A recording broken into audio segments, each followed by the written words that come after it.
Okay, finally, we have our grand prize essay winner, who is likewise a prior winner in prior years, 2016, 17, and 18.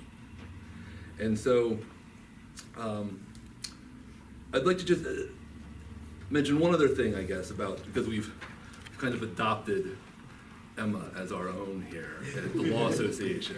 Emma Strickland is our grand prize winner. And I just wanted to note something here. Emma has had a very successful school career.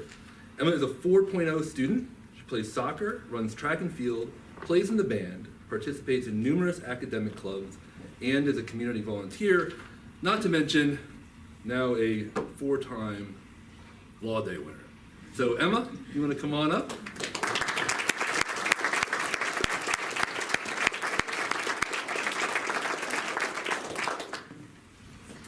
Before I give my speech today, I would just like to thank the Lycoming Law Association for hosting this annual event, and District Attorney Gardner's office for their support with this.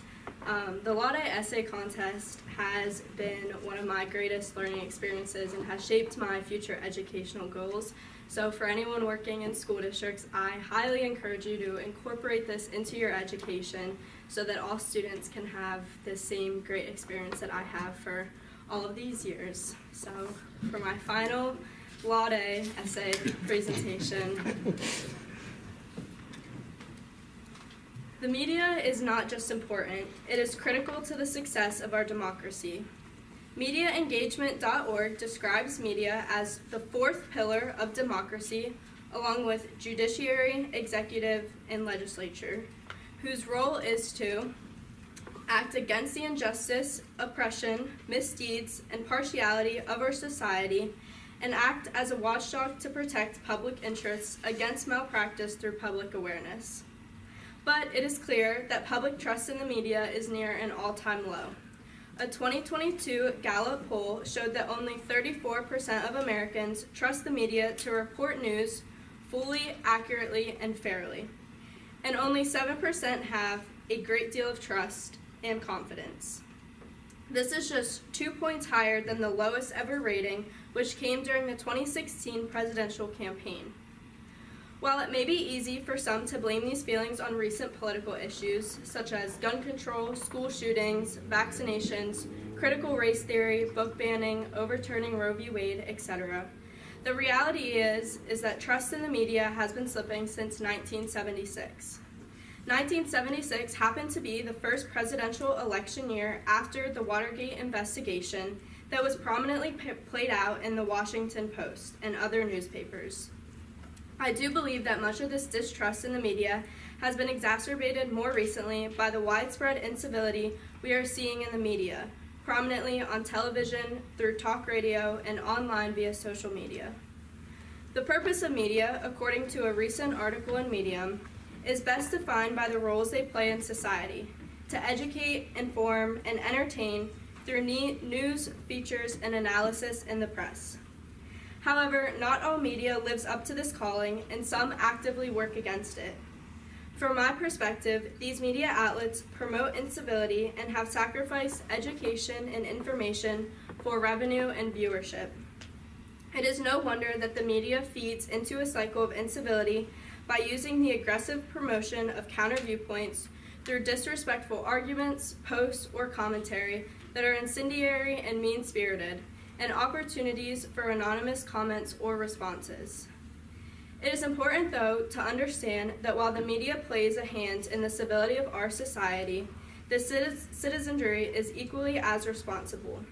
The media is simultaneously a role model for and mirror to our society.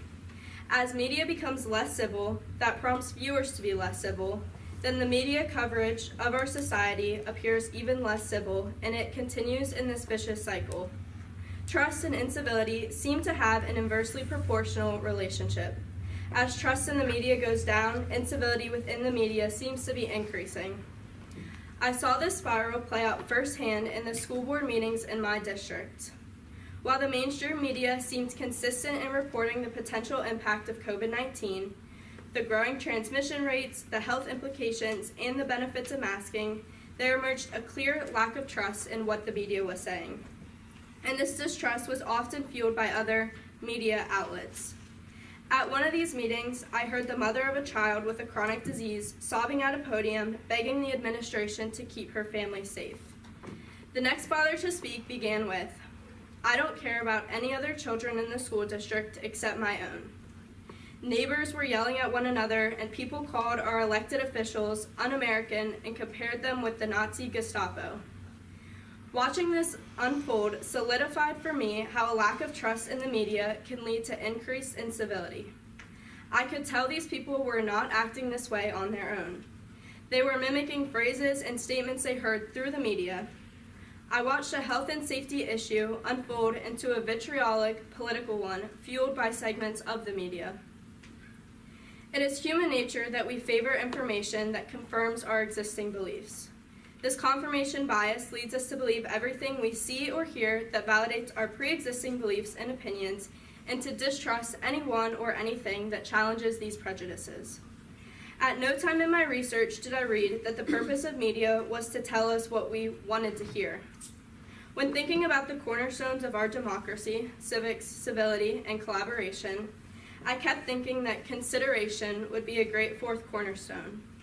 It is defined as careful thought, typically over a period of time, deliberation, thoughtfulness for other people, consideration before acting. How much more civil would both our media and society be with more consideration?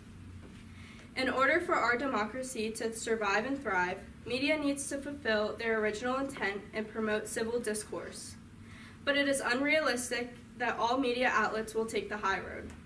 So it is also important that citizens need to seek out reliable media sources to understand all legitimate facets of an issue. When the public begins to trust common news outlets as a reliable source of information that prevents valid disagreements civilly, only then will our country be able to come together to work towards a common goal of bettering our democracy. Thank you.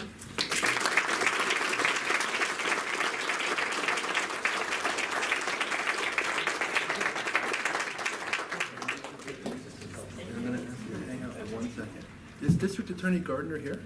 He's not here, He's not here. Okay, well then. but he's aware. Yeah, well then I'll do the honors. Do you want to come up, Liz? You have two assistant DAs here in the courtroom, if that would help. They're welcome to join us. If you want to take credit for that. Representatives from the District Attorney's Office. This year, District Attorney Ryan Gardner made available a slightly larger prize than we typically hand out, and we utilized that this year for our grand prize winner, which was Ms. Strickland. And so to that end, I'd like to present Emma Strickland with a check for $1,000.